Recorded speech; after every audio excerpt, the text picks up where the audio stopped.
All right, we're Yeah. on. What is going on, guys? This is Garrett and Lincoln from RUNAMUCK MMA, and today, we are The bringing most you easily Lit. the most exciting episode of the Contender Series in Season 4 so far. Lincoln, tell them what we had tonight. We had 2 subs, got 2 knockouts, and we got 1 decision. What are you talking about? 5 fights, all exciting, and we're Great. done. We're done watching in under 2 hours. Yep.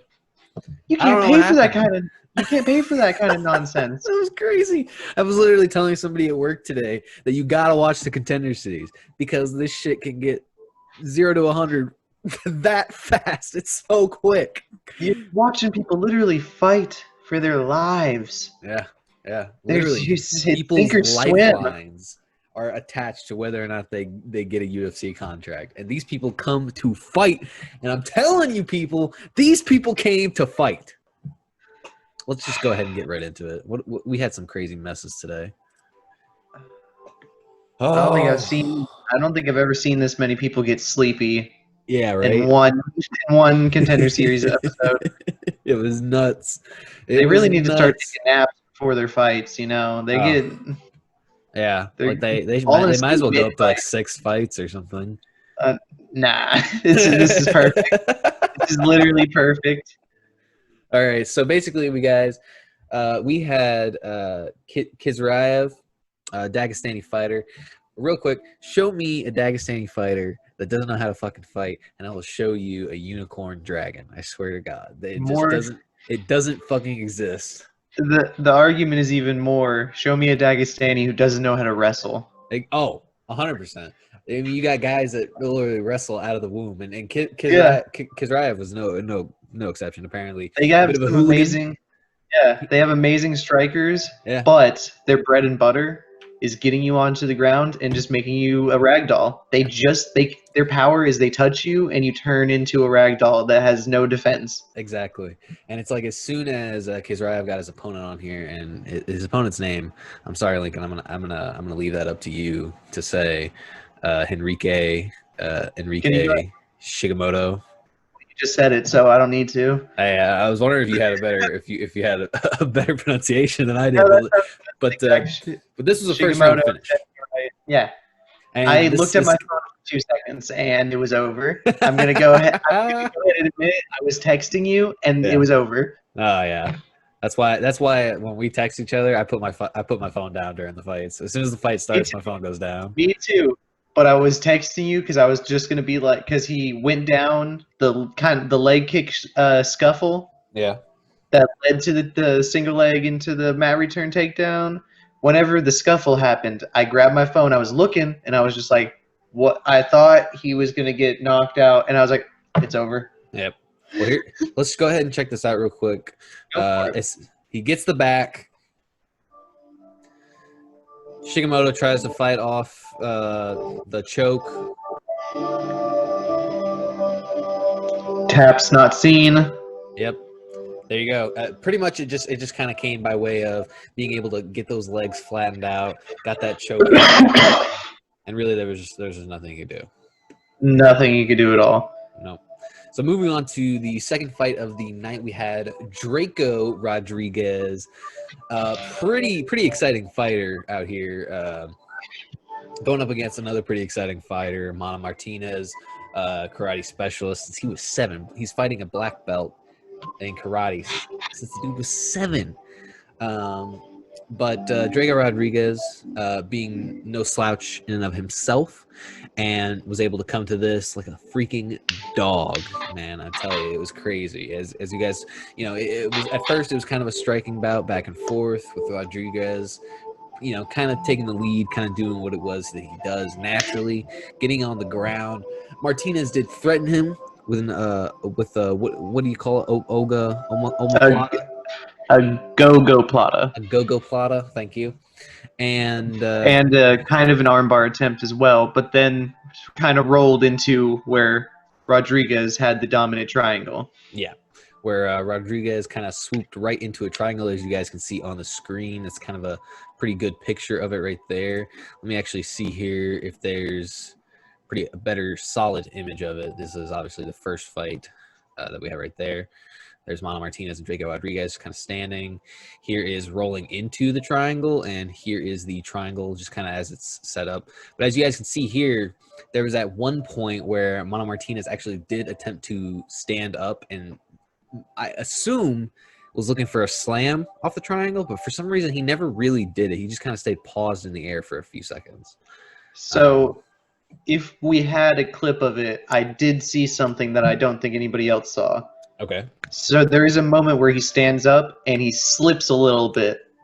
I believe that Martinez thought he was going to continue to slip, but when he did slip, he got too deep into it and got a better lock. Right. So then he kind of stood there stationary, and that's when he was just like, should I slam him? Am I going to get deeper? And just didn't know what to do, leading to being unconscious. Right. Let's go ahead and take a look at this finish drill here. All right, see where he's... All right, this might... Yeah, he just kind of... All right, that's just the... He just goes that's sleepy. him falling. Yeah, that's him getting a little tired. And it's one of the first times I've seen a triangle finish where the guy actually goes to sleep instead of just tapping or being half kind of out, where he actually fully lights out on a triangle choke. I've only seen a few of them, but this is the first one I think I've seen live. Right. Yeah, it's... Yeah, he goes nighty-night. Yeah, he gets real sleepy. And what was even better about it is that, you know, Drako was like, I wasn't even trying to get the submission. I wanted to be able to stand and bang, really impress the boss. But, I mean, that right there, that'll do it for you. That's more than impressive. Yeah. So moving on to the third bout of the night, we have a returning Contender Series fighter in Philip Hawes going up against, let's see here, if I can pronounce this one right, hopefully. Khadzhi Bestaev. He fights with, I believe, AKA with Daniel Cormier. Yes, he is. Yeah.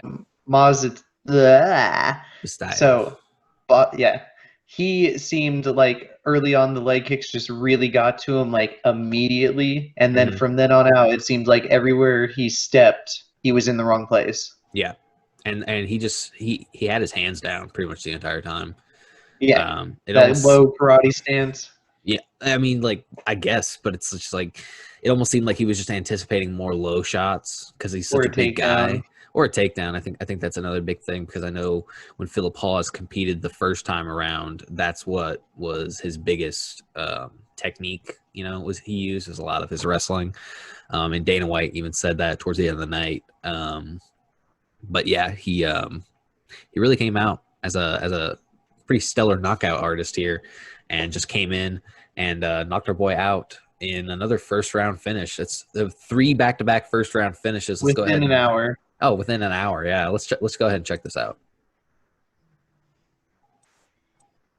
Bam. Out. Nice little counter, ducks down, and just comes right up with that strike. Let's go ahead and let's check that out one more time. Bam. I mean, the guy loses his legs, and all he can do is really cover up, and that's what gives Philip Hawes the finish there, and it's what earns him the contract. Really seemed like he was just completely out, and the second his hips hit the floor and his back, it woke him up for a second, and all he could do was... Yeah. That's it. Yeah. So, good job for Philip Hawes. Congratulations. And then we move into the fourth fight of the night, fourth fight of the night. This was the fight of the night where it started out really amazing. Really spectacular. I really thought I even texted you. I said he's gonna win in the second round at the 2 minute mark, or in the first round at the 2 minute mark. Yeah, Blackledge was going to. Yeah, but unfortunately, this was the fight that broke the streak for the night, and we did not get a finish at all. In fact, and the fight ended up going to decision between Cameron Church and Sherrard Blackledge. And I told you, this might be the third or fourth time I've seen somebody with gauges lose a fight. It's a curse. I know he was 4-0 coming in here, so obviously he's won fights. But it's like every time I sit down to watch somebody with gauges, they always end up losing. And this guy had some big ones. Dana White whispers in his ear at the end of the third round. He goes, "You're not going to make it in this town with those." And because of the gauges, it just kind of like whistles really loud in his ear. Exactly. But yeah, so this started out great. First, second round, I think were huge rounds for both fighters. The second round was even bigger for Blackledge because he wobbled Church pretty badly. But I think when it came to the third round, we'll go ahead and tell you it kind of boiled down to a big wrestle off. And you had even told me, because I had asked the question, is this going to go to the decision? You said if Blackledge opts to go for the wrestling, and then I said, well, if he plans on winning, that's probably what he's going to end up doing.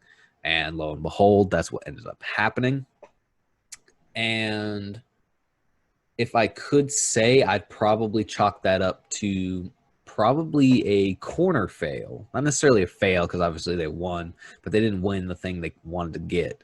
Because as most of you people know, you get onto the Contender Series, your goal is to finish your opponents, put on a show. And this isn't the first time somebody's not gotten a contract because they've chosen to wrestle in the last little bit of the fight. And the last little bit of our conversation when we were texting is I said, if he does opt to do the wrestling in the third round, is he really, or should he take that chance to get the win but not the contract? Like, to make that last impression in the third round. And what I meant by a corner fail was that his corner explicitly told Sherrard Blackledge, don't get into a slugfest with this guy. I think they recognized that he had a clear advantage on the ground. And I think Blackledge himself, to shift a little bit of the blame onto the fighter, kind of opted to get a little too comfortable into a stay and play kind of situation, as opposed to let me progress, let me climb the body, let me try and get the finish. Not saying that he necessarily didn't do that, but he just kind of laid on top of him, and I think he was just comfortable to do that. And he didn't really opt for any kind of big explosion until like the last 5 seconds of the fight. And Cameron Church, just kind of laid there and took it after a couple of failed submission attempts in round 2. I think he was just out. He didn't have anything left to offer. He couldn't even get back to his feet because Blackledge was just so good in the grappling department. And from what I understand, he's not known for his grappling or his takedowns, but he sure got it in this. So, I mean, congratulations. You won the fight, but let this be a lesson to all the people out there that go on to the Contender Series. Just because you win in a definitive fashion like that does not mean you get the contract, because there's one thing Dana White and the audience watching is expecting, especially, and this is probably what really kicked him in the balls, especially if your fight comes after 3 back-to-back first-round finishes. Yeah, those 3 fights just set a bar that he couldn't match that day. No. And that's not necessarily his fault when other people just come to kill that night. Yeah. So good for him. Let's go ahead and just play this real quick. It's him getting his hand raised. Yeah. So good on him. And we'll go ahead and move on to the final fight of the night, which returns to the glory of the finishes that we had. Obviously, it's not a first-round finish, but it ends in spectacular fashion as well, and is a perfect finish to the end of the night. All I'm saying is, if you've seen one head kick, you've seen them all until you've seen this one. Yeah, this was pretty great. This was between, excuse me, let me make sure I get the names right, first names and everything. Matavao versus Tafon Nchukwi. Yes. Yeah. So very these much guys, enjoy saying Nchukwi. Yes. Yeah. Nchukwi, these light heavyweights. It was pretty great so far. An American Samoan versus the Tafon from Africa. Really, I mean, just a pretty great fight overall. I did notice Matavao when he was talking about having Dominic Cruz-like footwork. I could kind of see what he was talking about. He had a lot of that head movement in there. Very in and out. Yeah, I mean, a lot of that head movement is kind of what kept him alive for as long as he did in the fight. But I feel like it was also maybe a little bit part of his detriment. But mostly I think what it was is that he kept kind of slipping into a repetitive nature. He wasn't changing things up. He wasn't throwing a lot of fakes or feints. He wasn't going, he wasn't zigging He should have zagged when he should have zigged. You know what I'm saying? Um, Okay. All yeah. right. But Tafon, man, I mean, he just kind of stuck to his roots, stuck to his basics. Um, They both kind of stuck to the basics this entire fight, it seemed like there wasn't too much extreme footwork. Like he was bouncing, bobbing and weaving and moving out. Meanwhile, shoot Chukwi was just sticking to the basics, just kind of walking him down and going at his own pace and just waiting for the right moment to get the head kick, and he yeah, landed it perfectly. yeah. I mean, he set it up a few times. He set it up about 2 or 3 times before he actually got it. And I think what he did was he kind of just knew, you know, he kind of just telegraphed, you know, He's like, oh all right, I saw what he did this time. I saw what he did that time. Get him the third time. yeah, because he knows his opponent likes to duck that head a lot, and when he comes out, you know, Matavao comes in for a big right hand. Either he gets it or he doesn't, but he always ducks his head. Nchukwi, you know, puts his hands down on top of Matavao's head. That kind of signals Matavao to, oh, you know, I got to get out of here. There might be a big knee coming my way or something like that, usually, or an uppercut. So what he usually would do is he kind of just rolls his head out to the right, tries to exit out right, and that happened 2 or 3 times. And I mean, we've seen this before, but Nchukwi just kind of said, well, you know what, if you're going to keep doing the same thing over and over again, I got to punish that. So he basically did the same thing, let his hands come down, and Matavao went off to the right, but he kept that hand on top of Matavao's head and then just came up with that left high kick and basically just, you know, kissed him right on the forehead, sent him to sleep. He said, good night. Yeah, exactly. Let's go ahead and check this out. This is pretty crazy. Yeah. Oof. Yeah, you just want to hear that. We'll go ahead and just watch it real quick. Play it out. That's what I'm talking about. Had the hand on the back of the head, kind of just guided him right into his foot. And basically his hand and his foot just met in the same place and just clapped him right on the forehead. And as you guys can probably see right here, bam, Matavao goes out, spread eagle, arms flailed, and Tafon just walked away with a solid win. Shots. Yeah. So basically, I don't know why I came back over here. I was trying to find something else. Oh, Hey, yeah, because they good. added new pictures. That's why. I think I was trying to see if we got anything new. Yeah, here we go. This is the fight right here. And Matavao did pretty good, too. He got some of his own good strikes in, but it was really just the power of Tafon. Oh, there's the one that split his eyebrow. Yeah, right there. I believe that was where it was.